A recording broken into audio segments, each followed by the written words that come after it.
రాములమ్మకు home ససే మీరు అంటున్నారు Revanth. రాములమ్మకి MLC seat ఖరారైనప్పటి నుంచి విపరీతమైన వార్తలు స్ప్రెడ్ అవుతూ ఉన్నాయి. రాములమ్మని క్యాబినెట్లోకి తీసుకోబోతున్నారు. క్యాబినెట్లోకి తీసుకొని ఆమెకి హోం ఇచ్చే అవకాశం ఉంది అనేసి ఇస్తే ఇచ్చే అవకాశాలు కూడా ఉన్నాయి. ఎందుకంటే ఇప్పుడు ఎవరికి ఏ క్యాబినెట్ హోదా ఇవ్వాలి, ఎవరికి కార్పొరేషన్ పదవి ఇవ్వాలి, ఎవరికి ఏమి ఇవ్వాలన్నా కూడా టు ఢిల్లీ.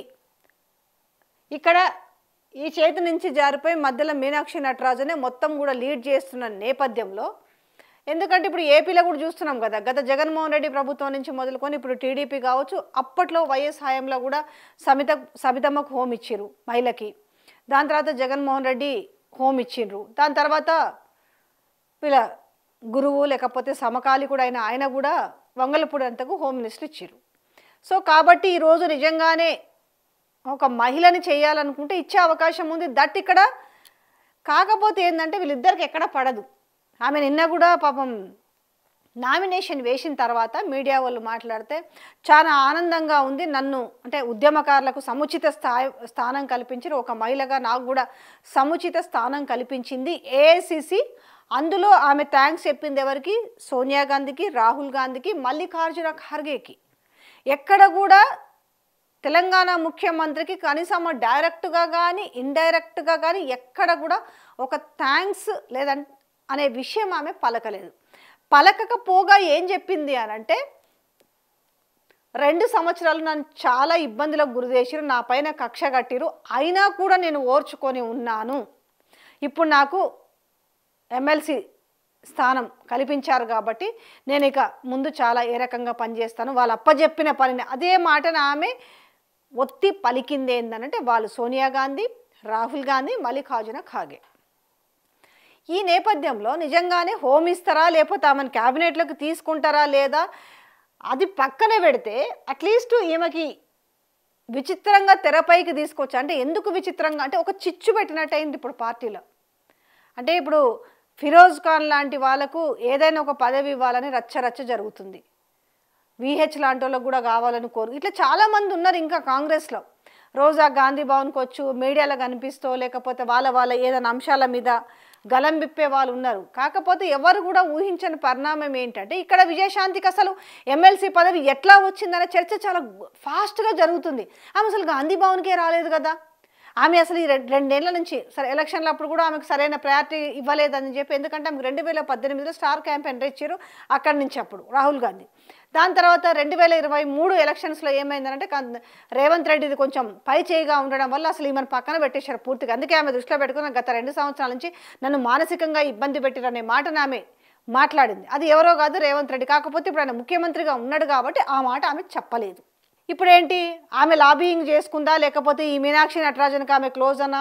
ఆమె క్లోజ్ కాకపోయినప్పటికీ కూడా ఈ జరుగుతున్న ఈక్వేషన్స్ ప్రకారం ఒక మహిళ ఉండాలి, దట్టు ఆమె కూడా ఒక ఉద్యమకారురాలు.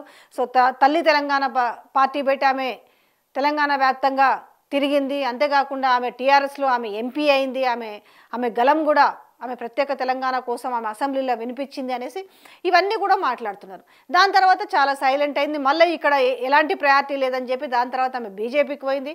సో ఆమె బీజేపీ నుంచి ఎందుకమ్మా బయటకు వచ్చినావు అని అంటే, నేను ఆ రోజు కేసీఆర్ని మీకు గద్దె దించే దమ్ముందా అనేసి అడిగితే ఎవరు సమాధానం చెప్పలేదు కాబట్టి నేను మళ్ళా వచ్చినాను.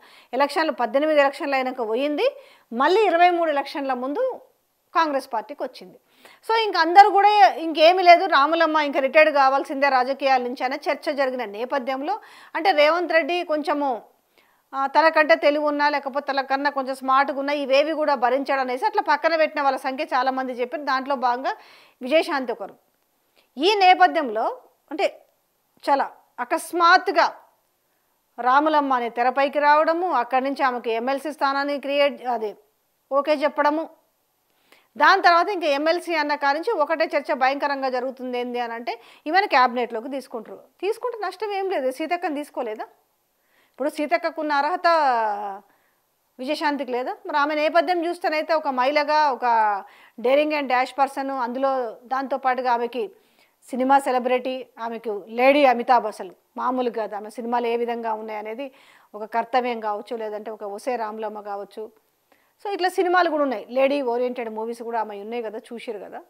సో అట్లనే ఆమె రాజకీయాల్లో కూడా, ఎందుకంటే ఆమె అప్పుడే తల్లి తెలంగాణ పార్టీ పెట్టి దాని తర్వాత ఆమె కొంచెం ఆ తెలంగాణ వాదం గురించి కావచ్చు, ఈ నేపథ్యంలో ఆమెకంటూ ఒక ప్రత్యేక స్థానాన్ని అయితే ఆమె సంపాదించుకుంది. కానీ దాని తర్వాత ఏమైందంటే ఆమె ఇంకా పొలిటికల్ పీరియడ్ అయిపోయింది అన్న నేపథ్యంలో మళ్ళీ ఏఐసిసి తెరపైకి తీసుకొచ్చింది. అయితే ఇప్పుడు అక్కడున్న ఏఐసి దూత మీనాక్షి నటరాజన్ కావచ్చు, లేదంటే ఇప్పుడు ఈమె కావచ్చు. సో ఈమె నిజంగానే ఇప్పుడు ఎమ్మెల్సీ ఇచ్చిరంటే నిజంగానే ఈమెను క్యాబినెట్లోకి తీసుకొని హోమ్ ఇస్తారా? కానీ ఒకవేళ మరి హోమ్ ఇస్తే ఇక్కడ రేవంత్ రెడ్డి ఒప్పుకుంటాడు అనే విషయం కూడా జరుగుతుంది. ఎందుకంటే ఒకవేళ హోమ్ ఇచ్చినప్పటికీ కూడా ఆమెకి లా అండ్ ఆర్డర్ ఇవ్వలేదనుకో ఈమె ఊరుకునే పర్సన్ కూడా కాదు, ఖచ్చితంగా క్వశ్చన్ చేస్తుంది. అలా క్వశ్చన్ చేసే వ్యక్తిని మరి ఈయన ఒప్పుకుంటాడా? ఈయనేంది ఒప్పుకునేది? అక్కడ తీసుకునేది సోనియా గాంధీ రాహుల్ గాంధీ నిర్ణయం కదా అంటారు. కానీ ఒకవేళ సోనియా గాంధీ రాహుల్ గాంధీ నిర్ణయం తీసుకున్నప్పటికీ కూడా రేవంత్ అసలు యాక్సెప్ట్ చేస్తారనే విషయం జరుగుతుంది. ఆయన ఎవరు యాక్సెప్ట్ చేయడానికి? ఆయన పదవికే దిక్కు లేదు అనే చర్చ కూడా జరుగుతుంది. ఓవరాల్గా ఏంటంటే ఇప్పుడున్న చర్చ అంతా కూడా రాములమ్మకి హోమ్ ఇచ్చే అవకాశం ఉందా అనే చర్చ బలంగా జరుగుతుంది. పాపం ఆ హోమ్ గురించి ఆల్రెడీ ఆయన కూడా లాబింగ్ చేసుకున్నట్టుగా తెలుస్తుంది. ఆయన ఎవరో కాదు, కోమటిరెడ్డి రాజగోపాల్ రెడ్డి.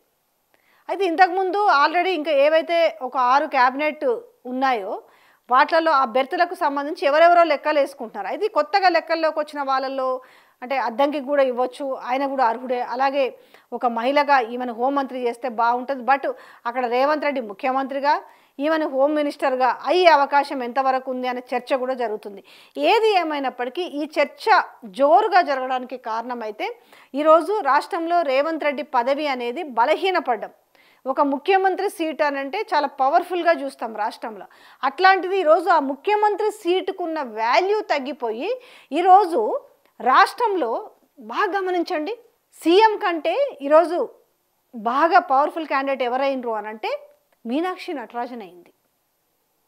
ఈరోజు సీఎం అంటే డమ్మీ సీఎంగా అయిపోయింది. అంటే గాంధీ భవన్ నుంచి ఈరోజు రాష్ట్రం నడుస్తుందా అనే విధిలో నడుస్తుంది. ఏ సమీక్షలైనా ఏ సమావేశాలైనా జోరుగా పెట్టడం కావచ్చు, దాని తర్వాత కాంగ్రెస్ పార్టీలో ఉన్న వాళ్ళకే పదవులు కావచ్చు, లాయలిస్టులకే పదవులు కావచ్చు, బీజేపీతో అంటగాగుతున్న వాళ్ళని ఏ రకంగా ఏరిపారేస్తామనే మాటలు కావచ్చు. ఈ నేపథ్యంలో ఈమెకు ఎందుకు హోమ్ ఇవ్వకూడదు అనే చర్చ అయితే జోరుగా నడుస్తుంది.